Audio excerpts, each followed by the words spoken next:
What is going on, guys? We are back playing some more Create Above and Beyond, and today we're going to be messing with alchemical lasers. It has been such a long time since we have done any quest progression in this pack, so I'm really excited to get back to it, because the last couple episodes we've been working on stuff over here, working on the sweetberry farm, the trading station, and finally finishing off with the ore processing. And don't get me wrong, I mean, all of this stuff is extremely useful. It's actually probably some of the most useful stuff we've set up in this entire series. Some of it is a little bit overpowered. I'm not going to specify what is overpowered, but you know, some of it might be a little bit game breaking. So I'm excited though to get back to the roots of progressing through this pack, doing all the quest chains so that we can make our way to the moon. We're not really looking at the moon, but it's up there somewhere in the sky in the world somewhere. And so we're going to be progressing through chapter 4 today.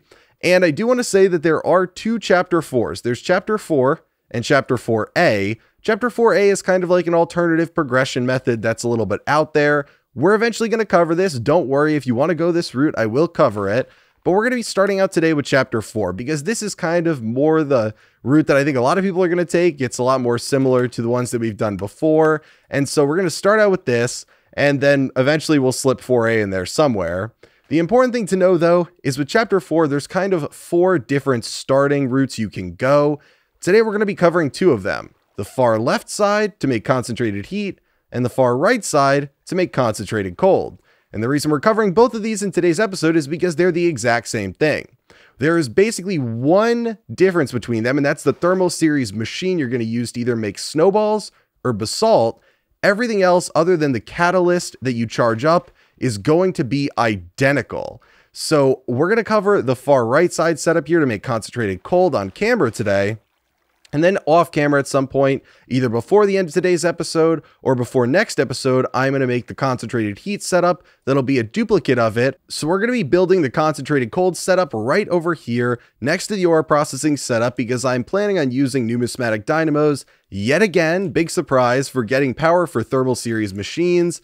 And okay, well, you know what? Let's just take care of him before he annoys me even more than usual. Okay, there we go. Now we're ready to go, but we're going to be setting it up over here, and it doesn't really need that much space because it's a pretty compact setup. I'm quite proud of the setup I came up with for this. It took forever to make, but with that said, I don't want to get your hopes up too much because this is chapter 4. We're really close to going to the moon, and so it should make sense that this is going to be a really complicated build. There's a lot going on here, and as you can see in my inventory, these aren't even all the blocks we need, and we're working with like 5 or 6 different mods here. There's going to be a lot of stuff going on in a very small area, and there's going to be a fair bit of redstone and timing involved to make this all work. So the first thing we need to do for this setup is put down the minecart loader, then have a 1 block gap, and then put down the minecart unloader. And then we can just grab out whatever block we want to build with. I'm just going to use some oak planks, put that down in the middle of these so that we can put down our regular rail and our powered rails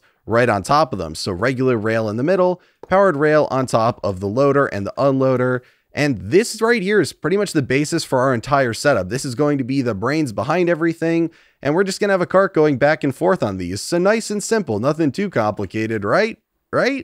So basically the input is going to come in right here. It's going to load into a minecart with a hopper, which for some reason is the only thing that the alchemical laser can convert items inside. And then it's going to get unloaded over here. So let's deal with the input first. We're going to want to build up with some planks just so that we have something right here on this side for the cart to rest against. And we can just put down our minecart with a hopper right here for the time being. This will get loaded if we were to put items in this loader right here, but we don't need to worry about that just yet because we need to get some items in here to actually load into the minecart. And for this, we're going to be making snowballs, and we're going to use the blast chiller, which is a block from thermal series, which is a really complicated way of making snowballs, but it's going to be the most compact way for us to do it right now and the most efficient. So eventually we'll power this thing, but it's going to be using water and a ball cast to make snowballs, and we can add upgrades to make it faster. Not going to worry about that just yet. The only upgrade that I care about right now is the modular reconfiguration augment, because without this thing, for some reason, there is no way to configure the sides on any of the thermal series machines. I feel like that's usually there. I feel like I'm going crazy in this pack when I can't remember if things were there before or not, but I swear usually you can do that by default, but here we need to add in an augment for it. So we'll put that in there, and then we're going to need to give this thing water. And the way that we're going to do that is by using the Aqueous Accumulator. So we can grab that out along with 2 buckets of water, and then we're just going to dig down right here and also right over here. And I guess the shovel yet again is too powerful for me, so we're going to fill this back in, but we'll fill this up with water, and we will fill this up with water, and then we can just refill our buckets from the Aqueous Accumulator itself and throw those back in here because we are definitely going to be running short on inventory space. But now this is generating us water, doesn't need any power or anything. And up here, we can configure this to pull the water from the bottom. So we'll set that to input from the bottom, auto input, and there's our water. And then if we come over to the front, we need to do auto output the snowballs out the left side. So we're going to set this to auto output out the left side so it'll push the snowballs over here. Now we need to deal with the fact that we need to stop the snowballs at 4 stacks, which might sound a little bit weird, but if we take a look at the minecart with a hopper, this is probably not used by you super frequently, but it only has 5 stacks in here of items. In here, it has 9. And if we take a look at the quest for this, we need to have snowballs, but we also need this thing right here. In order for the essence to form, the Entropy Manipulator has to be present in the cart and has to be charged. So that means that one of these stacks needs to always be the Entropy Manipulator, which right now is not charged, but eventually it will be. But that means that only 4 of these can be snowballs, and if this whole thing gets loaded up with snowballs, we will not be able to get this manipulator back in this cart, and then nothing's going to work. So the way that we're going to get around this is simply by grabbing out a stockpile switch, putting it on the front of the minecart loader, and I will say it's going to be really hard to get access to this thing while we have this here, but you can kind of eke your way in on the side here to access it. But so now that we have this, we need to grab out some snowballs, and we're going to put those as the filter here because we don't want to account for the manipulator that's going to also be in here. And now we need to figure out what percent 4 stacks are, but there's 9 in here. There's 4 stacks of snowballs that we want, which is roughly 44.4 infinitely repeating percent. The reason this is a little bit weird is because the blast chiller in any thermal series machine is only going to turn off when it's got a redstone signal. So we've got this set to low, but it's also going to complete whatever operation it's currently on. So really, we want the redstone signal coming from this stockpile switch and going over here to the blast chiller, not when this minecart loader is at 4 stacks. We want it when it's at 3 stacks and 12 snowballs because we get 4 produced every operation from the blast chiller. And that's going to be roughly around 41%. So we're going to set this to 41. Then we're going to scroll this bottom one down all the way to 0 because we only want the signal going away once it's been enabled, once this is totally empty. Then I'm just going to grab out some red alloy wires right here, put one down here, and I'm thinking I'm going to have to get rid of this trapdoor right here because it's probably going to also be affected by the red alloy wire. So I'll have to either move this lamp or, I don't know, put something else here. Maybe I'll put some barrels. Maybe that's how I'll cover up the water here. You know, very smart. Obviously, that's my solution for everything. I just put barrels everywhere. But now, once we get 4 stacks in here and they are not loaded into this hopper minecart, it is going to disable the production of the blast chiller. So that's only really relevant when the minecart isn't here, but this whole thing will work. And I guess if we were to put some planks right here and get rid of this, which we're eventually going to need, if we were to push this minecart over there, can it move? There we go. Then we come in here and load some snowballs in. If we have, so we've got a couple here. We can load that in there. And can you convert snow blocks back into snowballs, or do I need to actually break those? I guess I would need to actually break those. Well, either way, you can see it's jumped up and eventually it will stop the production of this right here. And then when the minecart comes back, all of those will need to load in before this signal goes away and this can start making them again. The thing is, we need a way to send the minecart over here once it's done being loaded. So we are going to change this from output to comparator to output redstone activation. So it's just going to give a redstone signal. And then this is going to be set to output when the cart is full. So the idea here is when the cart comes over here, it's going to stop.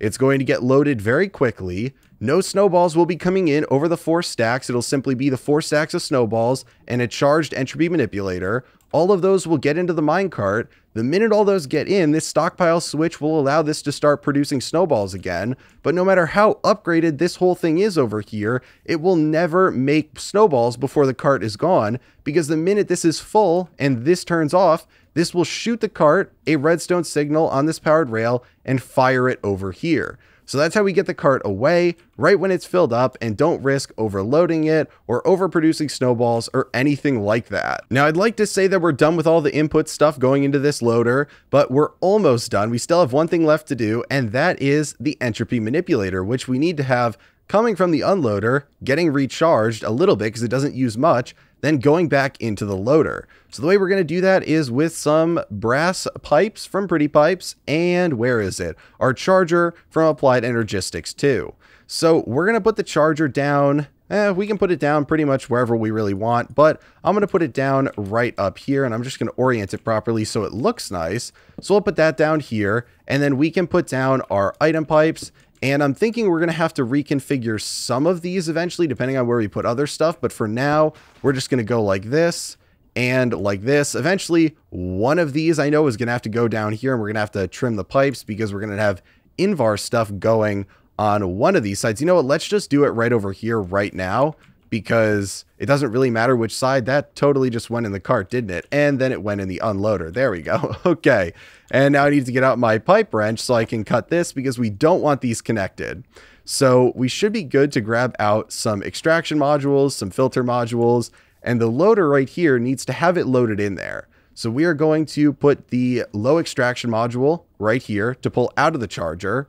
And this is going to work perfectly because the charger for Applied Energistics 2 at least only outputs items when they are fully charged. So we can't pull items out of it unless they're fully charged, unless we manually do it, which is great. So we don't need to worry about filtering out a certain charge amount or anything like that, or timing it. And then down here, we're going to put on this brass item pipe coming from the unloader, we're going to put an extraction module and a filter module, because we do need to filter this. Multiple things will be coming in here. We need to filter this for the Entropy Manipulator, allow that, because we don't want the converted item, the whatever it's called, the Blizz Cube, to be pulled out of here and attempt to come over here or anything like that. I don't think it'd be able to pull out, because I don't think this will be a valid inventory, but still, I'm still going to filter it just to be safe, because those will end up over here. And so this should be good to pull the item out, charge it back up once we connect this up to some flux ducts and some power, and then put it back in here to load into this minecart with the hopper. And if we want to start running some flux ducts around the back right here, we can just run them, because they need to go to the blast chiller, and then they need to come up right here and come over to go down into the top of the charger. And then they're going to have to come over right here. And the only reason we're doing it like this is eventually there's going to be some rotational power coming in right here, which is why I am kind of not bringing it symmetrically, I guess, over. And then we're going to bring it down here. And eventually we're going to have to bring it down here, because the next thing we need to do in this setup is put down our pulverizer right here. Because if we take a look at the quests, once we have the Blizz Cubes, we need to either mill those down, or I guess crush them down in the crushing wheels, or pulverize them down in the pulverizer. So we're going to use the pulverizer because it's way more compact than doing the crushing wheels. And we now have access to power and thermal series machines, so no issue doing that. So you put the pulverizer right here, and yet again, we're going to use a modular reconfiguration augment on this so that we can configure the sides to auto input from this side. So it'll pull it from the minecart unloader in here. And then we're going to eventually output from this into a basin and all that stuff to do the rest of the chapter. But there's a lot more we need to do with this setup over here before we start worrying about finalizing off the chapter. Unfortunately, the most complicated part of this whole setup, or I guess I should say the most convoluted part, is where we're at right now. And that is the Alchemical Laser, which will convert the stuff in the minecart hopper from the snowballs to the Blizz Cubes. And the way that this works is all described by this right here, because there is a specific Alchemical Laser, which is not an item that we can use, but it is a ponder entry to explain to you how this works. Now, I'm not going to make you sit through this whole thing, but the idea is you need an Invar machine, and then you need any laser lamp from Project Red, any color you want. And we are going to build up over the center here. I'm just going to get a block out so we can do this. So we're going to build up 1, and then we're going to put down an invar machine, and we'll get this back. It went in here. No, it went in here. Okay, there we go. And we're going to have an invar machine, and then we're going to put down a lamp of, again, whatever color we want on that machine on any side. That's the side the laser is going to fire off, because it's going to be a laser coming from that laser lamp. Go figure. But the way you make the laser fire is, first off, we are going to power this whole thing with redstone. So I need to grab out some levers, which should be right here. And we're just going to power it on the back so it looks the nicest. And that'll turn on the lamp. Ooh, very nice cyan color. But then we need to have a deployer act on the invar machine. So we need to grab those out. I don't know if I have them currently in my inventory. I do. So we're going to put them over here. And we're going to put down the deployer like that. I got the rotation power coming in the side, which is, I think, what I need. Probably. I might need to have it going in the top. I don't actually know just yet. But either way, we have this. And then we need to use a wrench to change this to punching mode, since it needs to punch the invar machine to start the laser. And then we're going to build off of this with a cogwheel and a rotation speed controller, because we need this thing to be extremely fast. So I'm just going to come up here and place down our, well, the rotation speed controller would actually be right here, cogwheel right here. There we go. And then we're going to scroll this all the way up to 256 RPM. The reason being, we need this to act pretty much immediately when we give it a signal onto the invar machine to trigger the laser, because the timing behind everything in this setup is extremely crucial. It is very time sensitive. It won't work if the timing's off by even a fraction of a second. So we got to get this going as fast as we possibly can, which means we're going to have to use a lot of water wheels to get this whole thing powered in the end, because we are going to be using up a lot of stress capacity by this when it actually does start working, because it's going to be going really fast. But now we need to get all the redstone working for this whole thing. So the first redstone that we're going to need, and this is going to be a lot of redstone links. Well, it looks like I already had them in my inventory, so we are good to go, but a lot of redstone stuff we need to do right now. So the first thing is firing the cart back. How do we know once the cart comes over here and is unloaded to fire it back? Well, we're going to only be firing it back, not right once it's unloaded, because that'll mess everything up. We're going to put down a redstone link right here. We're going to put down a redstone link. Doesn't really matter which side, so we'll put it down right here. And then we can set this to whatever frequency we want. I'm going to set it to be... Oh, no, I was going to say... No, why is this happening? I was going to set it to be double snowball, but I'm throwing all my snowballs. So we're going to set it like that. And then we can set this to be receiving. And the idea here is that it is going to send it back when this has reached, again, its full 4 stacks of snowballs. So the cart will only come back when the entirety of the snowballs are ready to be loaded into it. And because it's back here, this will then power the planks, which will then power the powered rail and send it back. So that's how we have it timed properly to come back. We can speed up the process of going back and forth a lot by putting some augments into the blast chiller to make it go faster. We can add some components for this, higher tier components, and then some other augments to increase the speed of it. But that'll just cover that entirely. Now, really the thing that we need to worry about is the redstone that's going to make the deployer fire off at the appropriate time to catch this cart when it's flying between these two, because there's only one block for it to be caught on right here. We need to fire the laser off at the perfect time to catch the minecart with a hopper right here with this deployer punching this. So the way that we're going to do this is by digging down a bit right here with the overpowered shovel. So I'm going to try not to break everything. And it should be like maybe like that right there. And then we need to grab out a redstone torch and some regular redstone. And we are going to put down a regular redstone right here, which is going to get a signal when the minecart is full. If I could access the... Nope, it's not going to let me. No, I guess I can no longer access from over here at least the minecart loader. There we go. So the minecart loader, we already set it to give off the redstone signal when the cart is full. So right when the cart gets sent off, we're going to have this redstone wire down here get a redstone signal. It's then going to take this redstone torch and turn it off. And then we are going to get another redstone link, and that's going to go down here. And we can just set this to a channel of an invar machine on frequency 1. And then this can come up here and put this to invar machine and then set this to be receiving. So what this will do is even when the deployer has rotational power, it's not going to be punching like, rapidly right there. If I didn't give you guys like a seizure by flicking my screen all over the place, but it's going to be rapidly punching. But when we give it a redstone signal, it is going to completely stop in its tracks until the redstone signal goes away. And then it can go back to just rapidly punching 256 times a minute.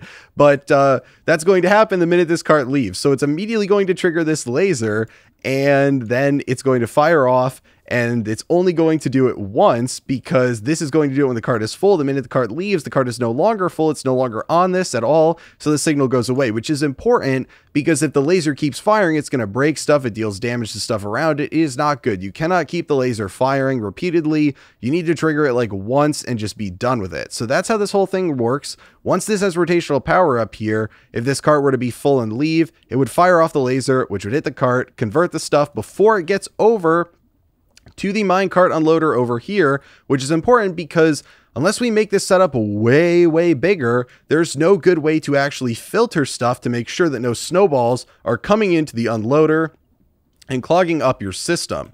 Now, I ran this for about 12 hours while I was sleeping in a creative test world, as I always do, and it never produced snowballs that went in here. They all got converted properly. So I think it's pretty safe to say that this setup is going to work flawlessly without having to worry that eventually the timing is going to be messed up and it's not going to convert and there'll be snowballs and it'll clog it up and all get messy. So that's got the Rage stamp of approval guarantee on it. And that means that pretty much all the redstone is taken care of for the most part now. We got to deal with a little bit of pulling the items out, but I think what I'm going to do is hook up some numismatic dynamos in the back over here and give some rotational power to this whole thing, and then I'll hop back and we can actually watch it functioning and make sure it works. Okay, well, I think everything should be good right now. We got some water wheels going in the back right here. We have the power coming into the deployer, which is not punching, as you can see, but it is still giving a stress impact. So it's very interesting. It's not like having a clutch or something, which is disabling the rotational power to this and not using it. It's just not firing off, but that's all well and good.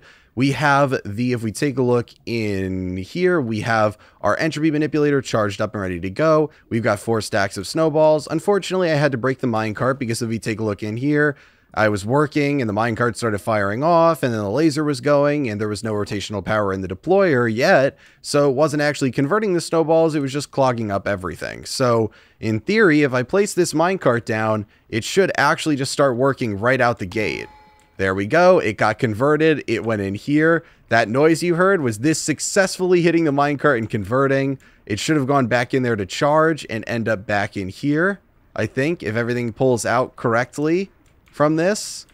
Is it? No. Okay, so something's wrong in here. We need to quickly, and I'm just going to grab out these snowballs so it doesn't send it back. We need to check the filter over here that we set for this. So we need to check this filter right here. We need to extract.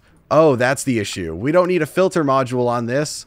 We need to pull that out. We need just the extraction filter on that. Okay, there we go. So if we were to chuck this in there, it should be able to pull that out. Yes, and then recharge it. Nice. Okay, so I made that mistake. I forgot the extraction modules themselves can have the filters on them.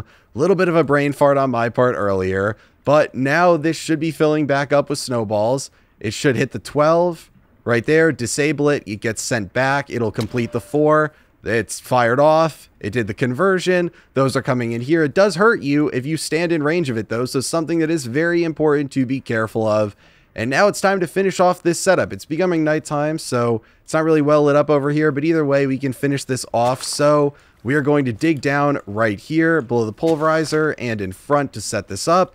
We are going to put down a basin along with some pipes right here. So pipe, basin, right like this. This basin is going to need a press on top of it. And this is going to, if we grab out a press right here, it needs to go. Oh no, oh, right. Okay. It's the, it's the fact that it was firing off. Oh, it scared me. Oh my gosh. Okay. So we're going to put down the press on top of, nope, not like that. We need to put it down on top of this, right? No, what? Why is it putting it down like that? That's so weird. Okay, the press needs to come down right here. Like that. Okay, I could have just put it down on this gearbox. Why did I have to hop all the way up there? Oh my gosh. Okay, well we can get rid of that right there, and that probably ended up in there. So this basin, if we put an extraction module over here, is going to need to get both the blizz powder and the niter in it, because we need to pull those out of here. This thing's gonna kill me! Oh my gosh. Okay, we need to eat some food. So we need to put an extraction module on this. We want everything to get pulled out and come in here, and then we're going to put down some drawers right here. And we are going to put down some more pipes. I got to eat again, or it's going to hurt me again. It's going to go again. I don't know the range that it hurts you in, but that thing's going to hurt me again. Then we need to put down another extraction module on some pretty pipes that are over here. So we're going to put down an extraction module right there. And then we need to quickly adjust the filter for this, because the filter for this one needs to be the blizz powder and the niter. So we're going to have that, or not the blizz powder, it's going to be the blizz cubes. Wait, this is what we want? No, it's making, no, we want to make this. It's sending out, what? Why is it putting the cubes in here? Is this not being filtered properly? Do we seriously need to filter this for the powder and the, what? So I did get some ice charges. So we need to filter this specifically for these two, because it's pulling out the input from this. Interesting. I wonder if it would be different if we set it to output out the bottom only. Interesting. Well, either way, we only want to have the blizz powder in there to make the ice charges. The ice charges then are going to be, if we come over here and finally set this filter in the back, the extraction module, we want the ice charges to come out and we want the niter to come out. So these are going to be allowed. And then we're going to finish this off right here, put the charges down there, put the niter in the top one, right like that. And now I believe this should be working. If this, oh, I took the extraction module out of this? Okay, it dumped one of these out. Oh, it ended up falling down there. Huh, okay, is this pulling out the wrong stuff? Or is it just pulling out the blizz powder because it's set to output out the bottom? Either way, we just want to disallow the blizz cube. So that's disallowed. If for some reason that gets pulled out, I didn't think it'd be able to pull that out. But now this is smashing them. It's making ice charges, which is right over here, which is the compact cold quest. So we can complete this. We can complete this. And then finally, if we were to grab one of these out, boom, that is completed. So the entire right side of the tree here is done. That is great. We're generating these, and this should be able to keep up over here with the amount that's coming out, but it's not going to, okay, I'm not dying for today's episode. We're not doing that. Hopefully you guys enjoyed today's episode, but that's going to be it for me. I will do the other version of this off camera because I'm being super lazy right now and it took forever to set this up, and I need to go do more crafting because I don't have the resources needed for it. But if you did enjoy the episode, be sure to give it a like because it took a while to plan this whole thing out and make the video. Be sure to subscribe so you never miss out on a future one, and I will talk to you guys later.